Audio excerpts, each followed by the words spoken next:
Welcome back to Hardball. New York Times columnist Charles M. Blow wanted a better sense of the mind and mood of the country of the right, and so he immersed himself in conservative media.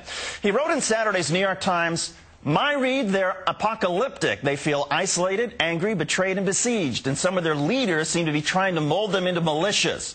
There's also been talk from some on the right of a revolution. One of their chief concerns is gun rights. Joining us now, the author of the column, Charles Blow of the New York Times, and Alan Gottlieb of the Second Amendment Foundation. Alan, let's start with you. Do you believe that the Obama administration and the feds are coming to take away everybody's guns?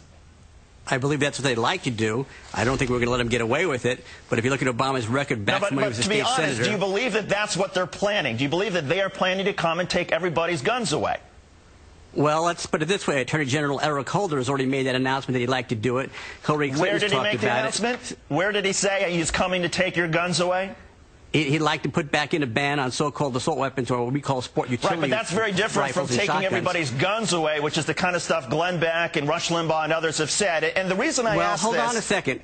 No, hold on a second. He also filed an amicus brief with the U.S. Supreme Court saying people didn't have an individual right to keep and bear arms in the Washington, D.C. case when the court struck down the gun ban there. So there's no doubt they support gun bans. Well, actually, there's a lot of doubt. There's no doubt that they want to get rid of assault weapons. But here's the issue, because Richard Poplawski killed 3 police officers in Pittsburgh a couple days ago because he thought President Obama and others and the feds were coming to take his guns away. And I guess my question is, Charles, to you, who's responsible for that? Is it this deranged guy, or how much of a factor is this stuff that's out there in the right-wing megaphone contributing to this this thought process of these people? Right. I don't know what's happening in his case yet, and he will go to trial. We'll find out more about his case. But I think that what's happening in that echo chamber is very dangerous, because it only takes a couple of people or one person to do something that with the gun that is very irresponsible, that leads to something like this. And I feel like if you are going to let these people ramble on, if they feel like that's a responsible way to use the platform that they have, then that's very unfortunate. Well, speaking of responsibility, let's run the clip. Here's Glenn Beck talking about fascism being on the march, and here's the visual image that he used. Watch. We said, enough. Now on with the other guy. We're going to go to the other guy and put him in power. And now that that's happened, people are realizing, wait a minute, grass isn't any greener on the other side. In fact, it's the exact same color.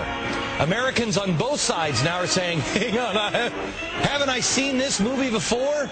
Enough!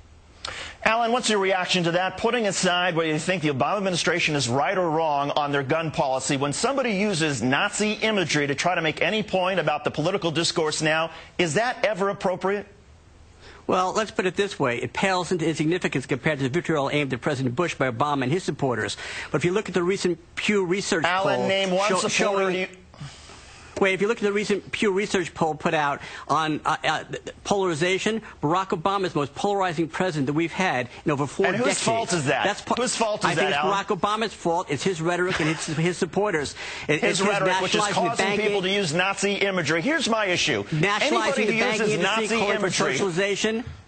Alan, anybody who uses Nazi imagery diminishes the significance of World War II, the sacrifices this country made to begin with. Anybody who would suggest that FEMA camps are like concentration camps, which is what Glenn Beck has been suggesting, minimizes the significance of what happened with World War II. And isn't that a dangerous place for a country to be going?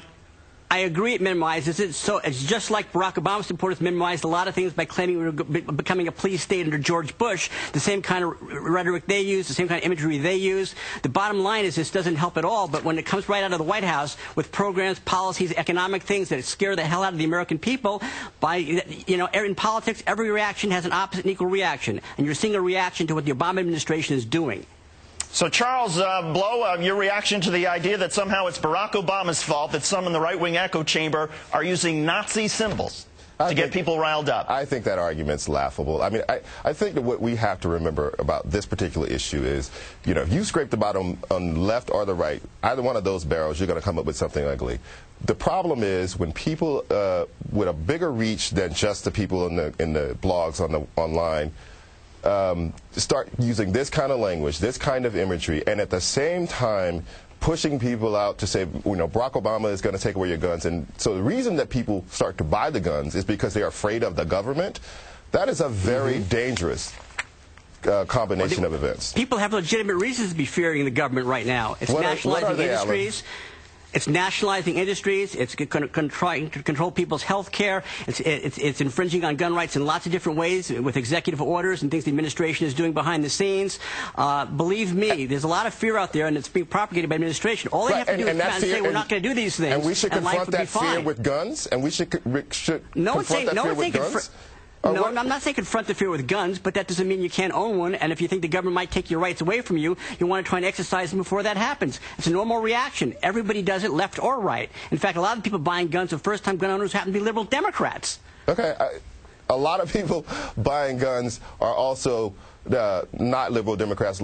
Across the spectrum, people are buying guns. People have written this story in newspapers across the country, and when they ask people why they're buying guns, they're afraid that the government will infringe on that right. That is a dangerous situation. It is a dangerous situation. It's dangerous because the government shouldn't be doing it, but it's a fear, a legitimate fear that Americans have based on statements made by elected public officials. Okay. Like what? Name one statement, Al, just so we're clear. Name one statement that is not a statement from Rush Limbaugh or Glenn Beck or Sean Hannity. What statement from President Obama has given what you call people a legitimate fear? President Obama has tried to duck the issue a lot, but it's his spokesman, his administration. Attorney General Eric Holder. We're just trying to be specific here. Hillary Clinton.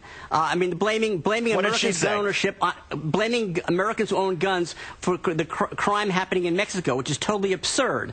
I mean, things of that nature. We need to crack down on guns in the United States. Oh, Alan, yes, she that's did not say what she that. said. Try again. Oh, yes, she did. No, she did say that. I'm sorry. I have the quotes. Alan, you're not entitled to your own facts, and I think that's part of the problem with this entire debate is when the right-wing echo chamber comes up with their own facts, their own analogies, and says that fascism is on the march and that FEMA's creating concentration camps. You get some of these nutcases who are going to take matters into their own hands. I never said FEMA's doing concentration camps or taking matters into their own hands. We have a ballot box and a jury box, and we're going to beat Barack Obama's gun bans that way.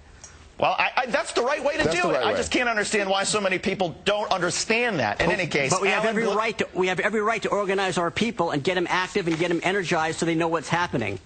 Right, but you don't have every right to essentially inspire some of the crazies out there to do something violent because they think fascism is on the march. In any case, we're not inquiring Alan Gottlieb, thanks for coming on. Charles Blow from the New York Times, thank you very much. We appreciate it as always.